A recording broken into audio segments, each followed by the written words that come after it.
다 함께 성경 봉독하겠습니다. 요한복음 11장 25절 말씀입니다. 예수께서 이르시되 나는 부활이요 생명이니 나를 믿는 자는 죽어도 살겠고. 아멘. 오늘은 절기상으로 사순절 마지막 주간인 고난주간이 시작되는 날입니다. 예수님은 절기상으로 오늘 예루살렘에 입성하셔서 마지막 한 주간을 보내시고 금요일에 십자가에 달리십니다. 그리고 사흘 만인 주일 새벽에 부활하셨습니다. 그것을 기념해서 부활절로 지키는 것입니다. 다음 주일이 부활절입니다. 그동안 고난주간이 시작되는 주일에는 예수님의 십자가에 대해서 말씀을 나누었습니다. 그리고 부활절에는 부활에 대한 설교를 했는데 한 번의 설교로 부활에 대해서 다 다루기가 어려워서 올해는 부활의 무게 중심을 두고 이번 주와 다음 주 연속해서 예수님의 부활에 대해서 말씀을 나누고자 합니다. 죄 때문에 인간에게는 죽음이 찾아왔습니다. 우리 모두는 죽음을 싫어합니다. 솔직하게 말하면 무서워합니다. 왜냐하면 죽음에는 의외성, 보편성, 모성이 있기 때문입니다. 먼저 죽음에는 의외성이 있습니다. 인생에는 오는 순서는 있어도 가는 순서는 없습니다. 갓 태어난 아이가 100세 할아버지보다 먼저 죽을 수도 있습니다. 손녀가 할머니보다 먼저 죽을 수 있고 딸이 엄마보다 먼저 죽을 수 있습니다. 우스갯소리로 하는 말이지만 제가 여러분 결혼 주례뿐만 아니라 장례 인도까지 다 해줄 수도 있습니다. 그러려면 제가 제일 오래 살아야 하지만 내일 일을 우리는 모릅니다. 이처럼 죽음은 우리에게 언제 찾아올지 모르는 의외성이 있습니다. 또 죽음에는 보편성이 있습니다. 잠시 영상을 한번 보겠습니다.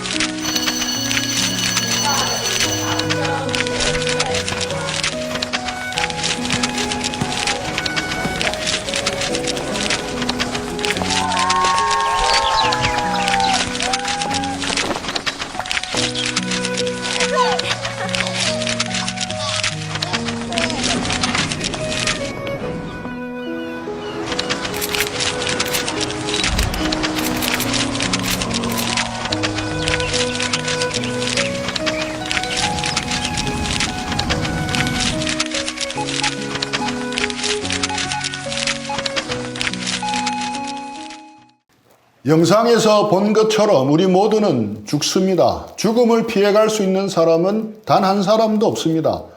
죽음은 모든 인간에게 평등하게 나타납니다. 또 죽음에는 모성이 있습니다. 사람들은 죽음 이후에 어떤 일이 일어날지 잘 모릅니다. 죽음이라는 커튼 뒤에서 기다리고 있는 것이 무엇인지 모릅니다. 그래서 죽음을 인생의 마지막이라고 생각하는 것입니다. 그래서 사람들은 이런 죽음을 싫어합니다. 그리고 무서워합니다. 여러분은 죽음에 대해 어떻게 생각합니까? 아직 진지하게 생각해 본 적이 없습니까? 사실 모든 이에게 죽음은 직면하기조차 싫은 것입니다. 좁은 관 속에서 누워 차가운 땅 밑으로 묻혀야 하는 공포스러운 과정입니다. 아니면 화장터 수백 도의 뜨거운 화로 속에서 한 줌의 뼈로 바뀌어야 하는 상상조차도 하기 싫은 과정입니다. 마치 바닥이 없는 무적행으로 추락하는 절망의 낭떠러지와도 같습니다. 하지만 그 아침부터는 달라졌습니다. 예수님이 부활하신 그 주일 아침부터 달라졌습니다. 예수님의 부활은 인류 역사에 새 시대를 열었습니다. 우리는 일반적으로 인류의 역사의 분기점을 예수님의 탄생을 기준으로 예수님이 오시기 이전 시대 BC와 예수님이 오신 후의 시대 AD로 구분합니다. 그런데 사실 더 정확한 인류 역사의 분기점은 예수님의 부활 사건입니다. 인류 역사를 예수님의 부활 이전과 예수님의 부활 이후로 구분할 수 있습니다. 예수님이 부활하신 날 그 아침이 새로운 역사의 출발점이었습니다. 예수님은 부활로 죽음을 이기셨습니다. 요한복음 11장 25절입니다. 예수께서 이르시되 나는 부활이요 생명이니 나를 믿는 자는 죽어도 살겠고. 예수님이 부활하신 그 아침 이후로부터 죽음은 더 이상 끝이 아니게 되었습니다. 더 이상 상상하기조차도 싫은 공포스러운 과정도 아니게 되었습니다. 절망의 낭떠러지가 아니라 영원한 생명을 누리며 살아갈 새 하늘과 새 땅으로 나아가는 다리가 되었습니다. 그러므로 예수님의 부활 사건은 역사에서 일어났던 일 가운데 가장 놀라운 사건입니다. 가장 영광스러운 사건입니다. 그리고 인류에게 가장 큰 소망과 기쁨을 주는 복된 사건입니다. 예수님의 죽으심과 예수님의 부활은 기독교 신앙의 초석입니다. 그런데 만약 예수님의 부활이 없었다면 어떤 일이 벌어지겠습니까? 예수님의 부활을 믿지 못하는 사람들의 주장처럼 만일 예수님이 부활하지 않으셨다면 어떻게 되겠습니까? 예수님의 부활이 없었다면 기독교는 최고의 사기 집단이 됩니다. 예수님의 부활이 없었다면 목사와 선교사와 성도들은 엄청난 거짓말장이들이 됩니다. 예수님의 부활이 없었더라면 우리는 다른 사람을 속일 뿐만 아니라 우리 자신도 속이고 있는 것입니다. 예수님의 부활이 없었다면 우리 신앙은 헛것이며 여전히 우리는 죄 가운데 있게 됩니다. 예수님의 부활이 없었다면 사도신경의 나머지 신앙 고백도 모두 거짓이 됩니다. 예수님의 부활이 없었다면 예수님이 어떻게 하늘로 올라가실 수 있겠습니까? 예수님의 부활이 없었더라면 예수님이 어떻게 하나님 보좌 우편에 앉아 계실 수 있겠습니까? 예수님의 부활이 없었더라면 예수님이 어떻게 재림할 수 있겠습니까?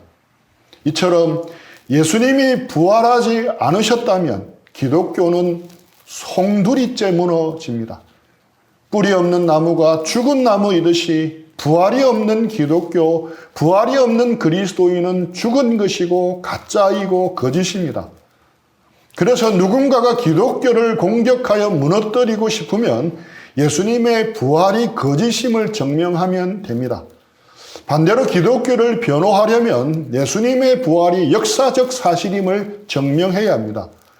그래서 역사상 예수님의 부활만큼 많이 연구되고 조사된 사건도 없습니다. 예수님의 부활에 대해 먼저 알아야 할 사실은 예수님이 부활하셨다는 말은 우리가 흔히 말하는 잠시 죽었다가 살아나는 것과는 본질적으로 다릅니다. 여러 해 전에 택시 기사님에게 죽으면 끝입니다 라며 전도를 하다가 기사님 고향 마을에 있었던 이야기를 듣게 되었습니다. 그 마을에 연로하신 한 노모가 세상을 떠났습니다. 그분은 시골 교회에서 신앙생활을 꽤 열심히 하셨던 분이었습니다. 과거에는 요즘과는 달리 보통 집에서 장례를 치루었습니다. 보통 입관하기 전에는 병품 뒤에 고인을 모십니다.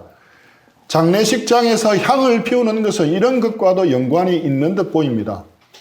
그런데 조문객들을 봤다가 병풍 뒤에서 이상한 느낌이 있어서 보니 노모에게 다시 의식이 돌아오신 것입니다. 분명 숨을 거두신 것을 확인했는데 다시 살아난 것입니다. 그리고 나서 보름 정도를 더 사시다가 다시 세상을 떠나셨습니다. 그런데 택시 기사님의 말씀은 다시 살아나신 어머니 때문에 다들 놀라고 기뻐하는데 정작 그 모친이 그렇지 않았다는 것입니다. 그 보름여 동안 계속 반복하여 하신 말씀이 있었다고 합니다. 이 더러운 세상에 왜 또 왔노? 이 더러운 세상에 왜 다시 왔노? 나는 예수님이 계신 그곳에 다시 갈 거야. 자식들 보기에 민망할 정도로 똑같은 말씀만 반복하셨다고 합니다. 이처럼 우리 주변에는 죽었다가 몇 시간 만에 다시 살아났다는 이야기가 종종 있습니다. 성경도 죽었던 사람이 다시 살아나는 기적의 사건을 여러 번 소개하고 있습니다. 사르밧 과부의 아들, 수넴 여인의 아들, 회당장 야이로의 딸, 나인성 과부의 아들, 베다니, 나사로, 도르가, 유두고 등이 있습니다. 이 7 사람들은 잠시 기절했다가 깨어난 사람들이 아닙니다. 모두 완전히 죽었지만 다시 살아난 사람들입니다. 이들에게는 3가지 공통점이 있습니다. 첫째, 스스로의 힘으로 다시 살아난 것이 아니라는 것입니다. 7명의 사람들은 모두 하나님의 능력으로 다시 살아났습니다. 하나님께서 하나님의 사람들을 통해서 죽었던 그들을 다시 살아나게 하신 것입니다. 둘째, 7명의 사람들은 죽기 직전의 모습 그대로 다시 살아났습니다. 회당장 야이로에 따른 죽기 직전 12살 여자아이의 모습 그대로 다시 살아났습니다. 야이로의 딸이 다시 살아났을 때 결코 아름다운 성인 여성으로 변해있지 않았습니다. 사르밧 과부의 아들도 그랬고 나인성 과부의 아들도 그랬습니다. 7명 사람들 모두 죽었다가 다시 살아났을 때에는 죽기 직전의 모습 그대로 돌아왔습니다. 셋째, 7명의 사람들은 다시 살아난 이후에 일정 시간을 살다가 다시 죽었습니다. 그들은 비록 죽었다가 다시 살아나는 놀라운 기적을 체험했지만 그럼에도 결국에는 다시 죽음을 맞이하였습니다. 엄밀히 말하면 그들은 죽음을 2번이나 경험한 것입니다. 7명의 사람들이 다시 살아난 것은 생명을 잠시 연장해서 죽음을 몇 년 뒤 혹은 몇십 년 뒤로 미룬 것뿐이었습니다. 이러한 3가지 공통점을 가진 7명의 사람들은 엄밀히 말해 부활한 것이 아닙니다. 단지 소생한 것이었습니다. 소생, 되살아날 소, 살생. 소생은 말 그대로 다시 살아난 것뿐입니다. 물론 소생이라는 표현이 성경에 나오는 표현은 아닙니다. 굳이 소생이라는 말을 만들어서 부활과 구분할 필요가 있느냐고 반문할 수 있을 것입니다. 하지만 소생과 부활은 반드시 구분 지을 필요가 있습니다. 소생과 부활은 다시 살아난다는 기본 개념은 같습니다. 하지만 그에 따른 결과는 하늘과 땅 차이입니다. 소생은 다시 살아났다가 결국에는 다시 죽음을 경험합니다. 반면에 부활은 죽음을 경험하지 않고 영원히 살 수 있습니다. 또 소생은 죽기 직전의 모습 그대로 살아납니다. 반면에 부활은 처음 창조되었던 몸과는 완전히 다른 차원의 몸으로 새롭게 창조됩니다. 이렇듯 소생과 부활의 결과는 완전히 다른 것입니다. 만약 부활이 소생과 같다면 불행해지는 사람이 많습니다. 하늘의 시인이라 불리었던 송명희 씨는 태어날 때부터 내성마비 장애가 있었습니다. 우여곡절 속에서 하나님께서 그를 만나 주셨습니다. 그리고 그녀의 입에 하늘의 시를 주셨습니다. 송명희 시인의 시는 간결하고 평이한 시어로 깊은 영성을 담아내었습니다. 특히 그녀의 시에는 주님이 다시 오실 그날에 대한 소망이 가득 담겨 있습니다. 그날이 오면 그녀는 장애 가득한 몸이 아닌 지금과는 차원이 다른 새로운 부활의 몸으로 재창조될 것을 믿고 있었기 때문입니다. 그런데 만약 부활이 소생과 같다면 송명희 시인에게는 심각한 문제가 생깁니다. 새하늘과 새 땅에서 영원히 내성마비로 살아가게 되는 것입니다. 하지만 다행히도 성경은 부활이 소생과 같은 것이 아니라고 분명히 말씀합니다. 부활은 완전히 새로운 차원의 신령한 몸으로 새롭게 창조되는 것입니다. 기존의 몸이 새 창조된 새로운 몸으로 변화되는 것입니다. 팔과 다리가 없이 태어난 희망 전도사 닉 부이치치도 천사의 가수 레나 마리아도 새로운 몸으로 부활하게 되는 것입니다.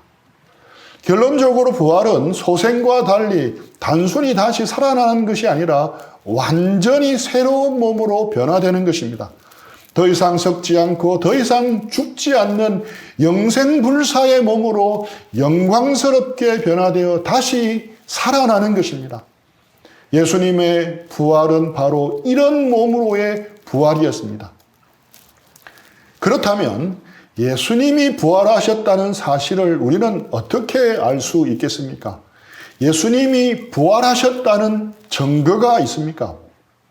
어떤 사건이 사실임을 완전히 증명하려면 3가지 증거가 필요합니다. 첫째, 간접적인 정황적 증거. 둘째, 물적 증거. 셋째, 정인에 의한 직접적인 증거입니다.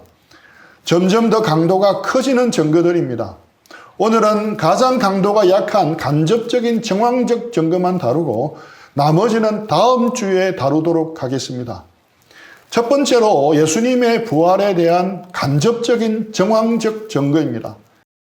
예수님이 부활하지 않으셨다면 도저히 일어날 수 없는 수많은 간접적인 정황적 증거들이 있습니다. 첫째, 부활 이전의 예수님의 말과 행동입니다.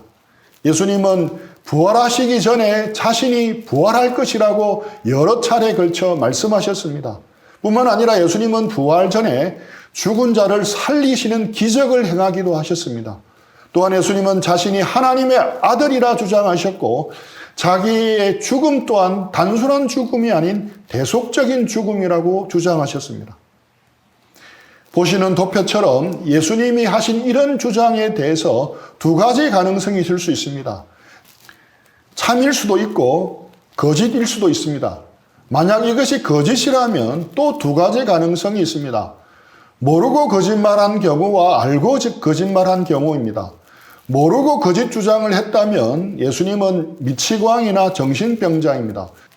그리고 자신이 부활하지 못할 것을 알았지만 그래도 거짓말했다면 그는 거짓말장이거나 사기꾼입니다. 하지만 우리가 예수님의 일생을 쭉 살펴보면 예수님은 결코 미치광이도 사기꾼도 아님을 알 수 있습니다. 그렇다면 나는 부활할 것이다 라고 여러 번 말씀하신 선언은 사실이며 예수님은 부활하신 것입니다. 예수님의 말씀과 일생 동안 보여주신 삶의 정황은 예수님이 부활하셨다는 간접적인 증거가 되는 것입니다.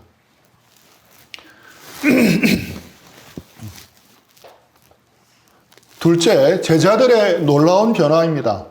제자들은 예수님이 체포당하시고 십자가에서 돌아가시자 모두 두려워 떨었습니다. 그래서 예수님을 버리고 다 도망치고 숨었습니다.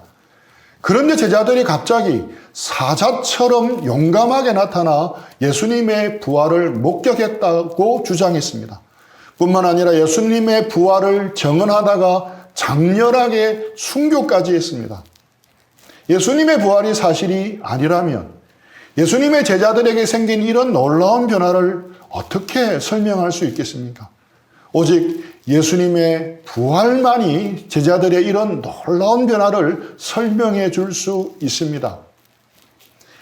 2016년에 개봉된 영화 부활의 주인공 로마군의 수장 클라우비우스는 예수님의 부활을 경험하고는 이렇게 고백합니다. I can never be the same. 나는 결코 이전과 똑같이 살 수 없습니다. 그는 부활하신 예수님을 만난 뒤 이전과 똑같이 살 수가 없었습니다. 제자들의 놀라운 변화 역시 부활하신 예수님을 경험했기 때문에 일어난 사건임에 분명합니다. 그럼 현존하는 실제 인물 가운데 I can never be the same. 나는 결코 이전과 똑같이 살 수 없습니다라고 고백했던 한 사람의 이야기를 나누고자 합니다. 바로 찰스 콜슨입니다. 찰스 콜슨은 1969년부터 1973년까지 미국 닉슨 대통령의 특별 법률 고문으로 일했던 사람입니다. 콜슨은 머리가 명석하였고 지독할 정도로 냉철한 사람이었습니다. 사악한 천재, 더러운 협작꾼이라는 별명을 얻을 정도였습니다. 그는 워터게이트 사건의 단초가 된 도청을 제일 먼저 제안했고 더러운 술수로 정치를 해내는 데는 달인이었습니다. 필요하면 내 할머니라도 밟고 지나가겠다고 말할 정도로 그는 닉슨 대통령을 재선시키는 일에 물불 가리지 않고 헌신하고 있었습니다. 이들은 닉슨 대통령의 묵인하에 무소불위의 권력을 휘둘렀습니다. 워터게이트 사건은 이 사람들과 관련이 되어 있습니다. 1972년 워싱턴 소재 워터게이트라는 이름을 가진 빌딩 안에 있었던 민주당 사무실에 절도범이 들었습니다. 참고로 닉슨은 공화당 소속이었습니다. 처음에는 그냥 단순 절도 사건인 줄 알았습니다. 하지만 절도범의 주머니 안에서 백악관 직원의 이름이 적힌 쪽지가 발견되면서 문제의 파문이 일기 시작했습니다. 그해 11월 공화당 후보였던 닉슨 대통령은 재선에서 사상 유례 없는 압승을 거둡니다. 이듬해 1973년 2월에는 지긋지긋하던 월남전을 종결시킵니다. 이로 인해 닉슨은 최절정의 시기를 구가하고 있었습니다. 그런데 사소한 절도 사건처럼 보이던 이 사건이 워터게이트의 망령이 되어 사라지지를 않았습니다. 오히려 시간이 흐를수록 워터게이트의 망령은 계속 확대되기만 했습니다. 닉슨이 해명하면 할수록 더 문제가 불어나는 형국이었습니다. 사실 닉슨 대통령이 솔직하게 사과만 했더라면 수습 가능한 해프닝이었습니다. 하지만 닉슨은 그러지를 못했습니다. 그의 뜻만이 아니었습니다. 닉슨을 보좌해온 백악관 최측근 보좌관들은 자신감이 넘쳤습니다. 이 정도의 사건이라면 조작하고 은폐하여 완전 범죄가 되게 할 자신이 있었습니다. 하지만 워싱턴 포스트의 칼빈스타인 같은 명기자들이 매일같이 뻥뻥 특종을 터뜨렸습니다.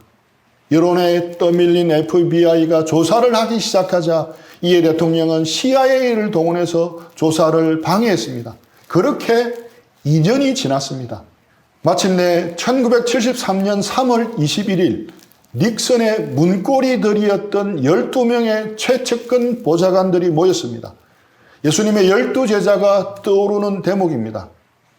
닉슨 대통령은 애초부터 사건 자체를 알지 못했다며 사건을 은폐하려고 시도합니다. 12명의 보좌관들이 입을 맞춘 것이었습니다.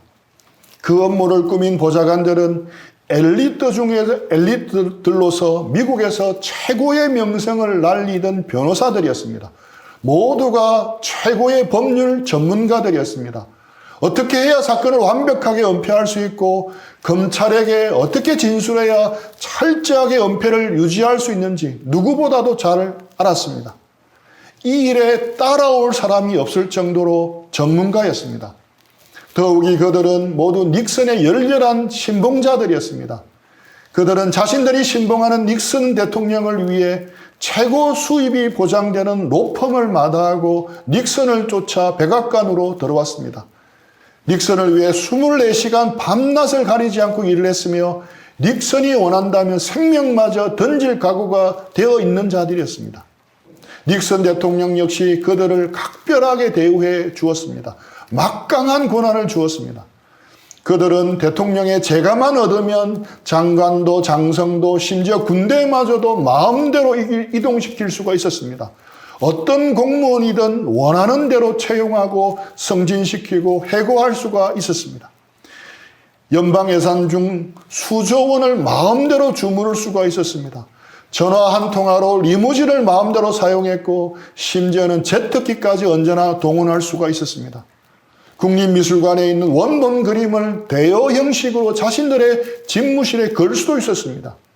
그들의 집무실 앞엔 붉은 상의의 스튜어드가 24시간 대기하였습니다. 휴대폰이 없었던 시대였지만 미 전역 어디에서나 전용 전화를 가설할 수가 있었습니다. 비밀경호원의 경호도 받을 수가 있었습니다. 웬만한 나라 대통령이 부럽지 않은 막강한 권력을 누렸습니다.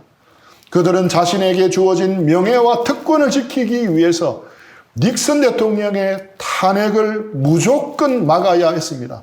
그래서 적극적으로 은폐 음모를 꾸몄던 것이었습니다. 특검의 조사를 앞두고 말을 맞추고 법률적 대비를 시작했습니다. 준비는 완벽해 보였습니다. 미국 최고의 대학을 나온 엘리트 변호사였던 이들 보좌관들은 푼대기 특별검사 정도는 혀안의 사탕처럼 마음껏 휘감을 수 있을 거라는 자신감이 있었습니다. 은폐 시도가 실패하리라고는 꿈에도 생각하지 못했습니다. 하지만 그 거짓말은 단 18일 만에 들통이 나고 말았습니다. 법률 천재들의 조작은 특별검사의 치주 앞에 낱낱이 드러났습니다. 단호한 대통령은 특별검사를 해임하라고 법무장관에게 요구했으나 장관은 이를 거부하고 사임했습니다. 흥분한 대통령이 차관에게 지시하자 차관도 사임했습니다. 민심이 극도로 험악해지자 닉슨 대통령은 노상에서 나는 사기꾼이 아닙니다 라는 유명한 호소까지 합니다. 하지만 이미 돌아서 버린 국민들의 마음을 돌이킬 수는 없었습니다. 국민들은 대통령을 이미 사기꾼으로 단정해버린 상태였습니다. 결국 닉슨은 초라하게 탄핵 결정 하루 전에 스스로 먼저 하야를 했습니다. 그리고 찰스 콜슨을 비롯한 백악관 수뇌부들은 중형을 선고받고 감옥에 갔습니다. 이것이 워터게이트 사건의 대략적인 전말입니다. 그토록 말을 맞추었음에도 당대 최고의 엘리트들이었던 백악관 보좌관들은 엇갈린 진술을 하고 맙니다. 그들은 죽음의 위협에 처하지도 않았습니다. 누가 무력으로 협박한 것도 아니었습니다. 그럼에도 그들은 엇갈린 진술을 하였던 것입니다. 왜 그랬겠습니까? 그들이 지키려 했던 것이 거짓이었기 때문입니다. 거짓은 어떤 시도로도 지켜지지 않습니다. 거짓은 반드시 허물어지고 맙니다. 거짓이란 본래 없는 것이기 때문입니다. 거짓은 어떻게 해도 지켜지지 않기 때문입니다. 워싱턴 정가에서 악명 높았던 찰스 콜슨은 권력의 정점에서 하루아침에 깜빵 재수로 전락하고 말았습니다. 이 워터게이트 사건은 미국 역사에도 길이 남을 사건이었지만 또한 찰스 콜슨이라는 한 사람의 인생 역사에도 큰 전환점이 되었습니다. 그는 칠흑 같은 교도소 어둠 속에서 중요한 사실을 깨닫게 됩니다. 한 줄기 빛과 같은 깨달음이었습니다. 미국에서 둘째가라면 서러운 최고의 엘리트들이 조직적으로 거짓을 덮으려 해도 18일을 넘기지 못했습니다. 그런데 예수님이 부활하셨다고 정언한 것이 만약 제자들에게 조직적으로 꾸며진 거짓이라면 어떻게 되었을까 질문을 해보았던 것입니다. 예수님이 부활하셨다는 정언이 거짓으로 꾸며낸 것이라면 그 거짓은 이미 2000년 전에 공중분해되고 말았을 것입니다. 예수님의 제자들은 지성인들이 아니었습니다. 법률 전문가는 더더욱 아니었습니다. 그들 대부분은 좀 무식하기까지 한 촌부들과 다름이 없는 사람들이었습니다. 읍내 신장로에서 흔히 마주치는 촌부들과 같은 그들이 아무리 입을 맞춘들 그들이 꾸민 거짓말이 지켜질 리가 없었습니다. 더욱이 그들이 예수님이 부활하셨다고 정언을 해도 그들에게는 아무런 유익이 없었습니다. 닉슨의 보좌관들처럼 세상의 권세와 영광이 주어지는 것도 아니었습니다. 오히려 그 대가로 원형극장에서 사자밥이 되거나 참수형을 당하거나 화형을 당하는 것이었습니다. 그런데 그들에게는 한결같이 공통되는 외침이 있었습니다. I can never be the same. 저는 결코 전과 동일하게 살 수 없습니다. 그들은 결코 전과 동일하게 살 수가 없었습니다. 그들은 어떻게 변화되었습니까? 제자들은 한결같이 예수님이 부활하셨다는 사실을 증거하기 위해 목숨을 버렸습니다. 거짓말을 증거하기 위해서 목숨을 버릴 사람은 없습니다. 예수님의 부활을 두 눈으로 보고 체험했던 것이며 목숨보다 더 확실한 사실이기에 그들은 한 사람도 예외 없이 아낌없이 죽음으로써 증거했습니다. 예수님의 부활을 대충 알면 의심이 생기지만 제대로 알면 알수록 예수님의 부활은 실제로 일어난 사건이라는 결론에 이르게 됩니다. 이번 고난 주간과 부활절을 앞두고 먼저 자신의 죽음에 대해 직면해 보시기를 바랍니다. 그리고 부활하신 주님을 경험하며 예수님의 부활을 더욱 새롭게 확신하는 시간들이 되기를 축복합니다. 우리 들은 말씀 생각하면서 잠시 기도하고 적용하는 시간들 가지겠습니다.